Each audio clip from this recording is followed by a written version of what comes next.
Sur la façade, le nom historique de l'entreprise, celui de son fondateur, François Hans, qui a lancé la machine ici à Gérardmer en 1843.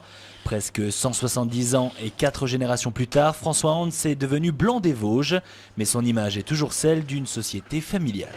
Peu de sociétés peuvent en tout cas se prévaloir d'être encore 100% familiales et indépendantes. Je crois que c'est aussi important pour nos clients. Nos clients aiment savoir d'où les produits, enfin les produits qu'ils vont acheter, ils aiment savoir d'où ils viennent. En tout cas, nous, on leur raconte une histoire. Une histoire comme celle de cette entreprise vosgienne de confection de linge de maison qui a su traverser le temps et les époques, faire face aux différentes crises économiques et s'adapter, évoluer, grandir. Son chiffre d'affaires a doublé ces 10 dernières années, notamment grâce à une ouverture stratégique vers l'international, avec la majeure partie de ses produits de fabrication vosgienne. Nous sommes vendus dans 20 pays aujourd'hui et de l'autre côté de la planète, le consommateur est relativement friand des produits made in France parce qu'il y a la créativité et la qualité.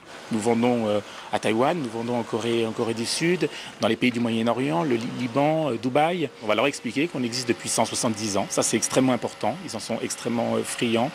On va leur dire que nous sommes créatifs, 2 collections par an, près de 60 modèles. Voilà, on vend différemment à l'étranger que l'on vend sur le marché national, mais il y a un gros potentiel. Je suis persuadé que le Made in France de l'autre côté de la planète a encore de beaux jours. Du Made in France et du Made in Vosges que l'on revendique ici dans l'entreprise, un savoir-faire que l'on défend du côté de la direction, mais aussi du côté des salariés.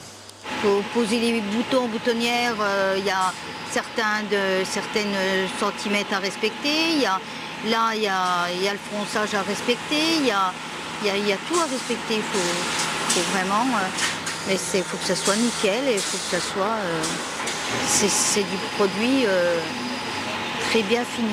On a un savoir-faire rare ici, on souhaite le transmettre tout simplement pour pouvoir continuer à exister. Donc on a tout un programme de formation d'ailleurs de ces couturières. Et ce sont les couturières anciennes qui transmettent le savoir-faire aux couturières qui rentrent chez nous. Bientôt 170 ans et sans doute encore un bel avenir devant elle, la société Blanc des Vosges se porte à merveille, merci pour elle. Elle vient même de décrocher le label Entreprise du patrimoine vivant, reconnaissance nationale qu'elle conservera pendant les 5 prochaines années.